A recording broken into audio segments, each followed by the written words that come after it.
Most people don't have unlimited time to be at the meeting, and if you want the meeting to last a certain time, then you actually have to like set times for how much you're going to discuss a particular topic. And then you got to have somebody who's responsible for actually keeping track of it and telling people, right? So you have one person in a meeting who's a timekeeper. Their sole responsibility is to have a watch and be willing to be a little bit of an asshole with a watch.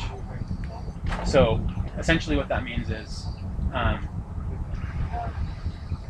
being willing to, if we said, we're going to talk about this thing for 10 minutes, and the timekeeper has to be able to say, hey everybody, we've been talking for 10 minutes, or we're about to be at 10 minutes. And then the facilitators have to say, I can be that. If I'm around,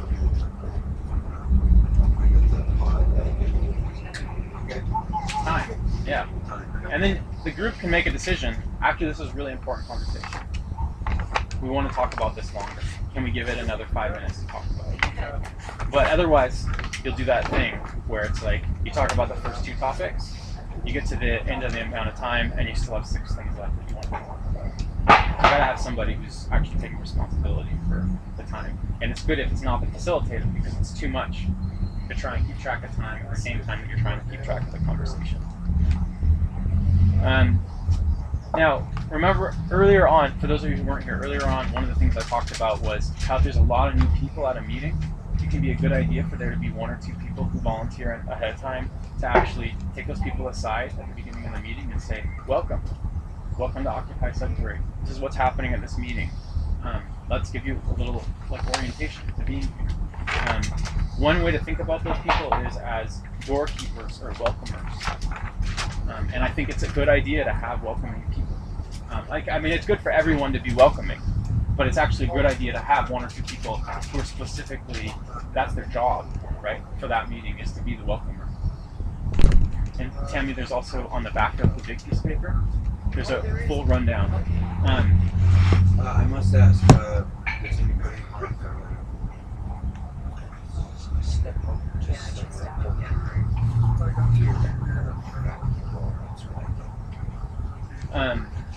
and a welcomer type of person can also be a person who, so I've had this experience in General Assembly here, and I suspect that some of you have too, of there being someone in a meeting who asks a question about, a really basic question about what's happening that most people already know the answer to. And if you take time in the meeting to explain, it's actually taking time away from the big discussion, right? So the welcomer person can actually be the person who goes over and says, hi, I'm Chris, I'm the welcomer person. I wanted to just briefly answer your question. So we can take that person aside and explain whatever, right? So that you don't have meetings that are constantly getting derailed by people's questions. And the last role that I was going to talk about is the most hippy-dippy role of all, and it's called the Vibes Watcher. The Vibes Watcher? My job. That's your job. The Vibes Watcher. Yo. The vibes.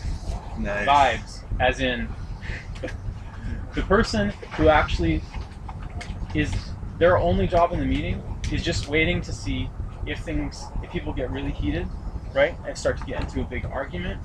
If people's energy is really low, people seem like really sad or depressed or quiet or whatever, this is the person who says, hey, hold on everybody, this meeting is starting to feel really hot. Can we take 3 minutes? Can we take a little break here? You know?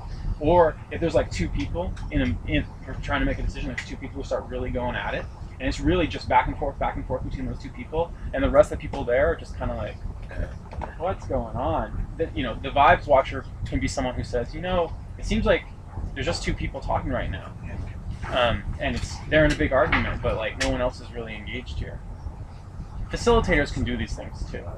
But I actually think it could be useful for someone who is really just trying to pay attention to people's emotions, how people are feeling in the meeting. Does that make sense? Okay, so the last thing I was going to turn to is a sort of brief overview of consensus decision making. Before I do that, do you have any questions about stuff that I've talked about so far? I do. Yeah. The meetings, what time do they usually start? Is there a normal Tuesdays at Wednesday and Friday at 4 o'clock now. Meetings? The GAs. The GA on Friday it's still 6, I thought.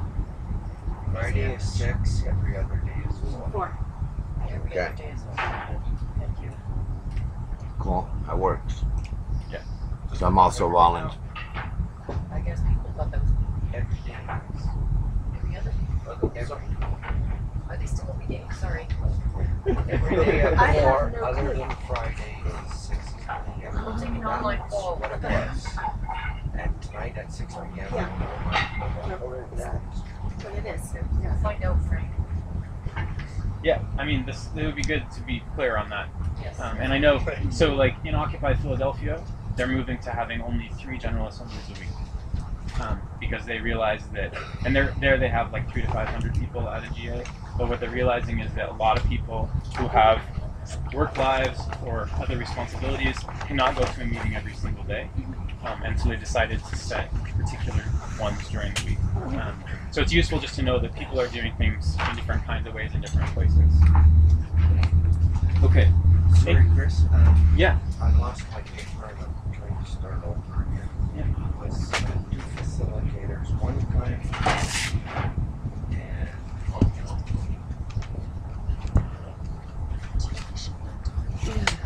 5 spots. 5 spots. Yeah. Yeah.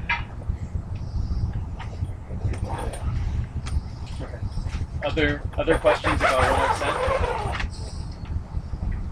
Okay. Then in that case,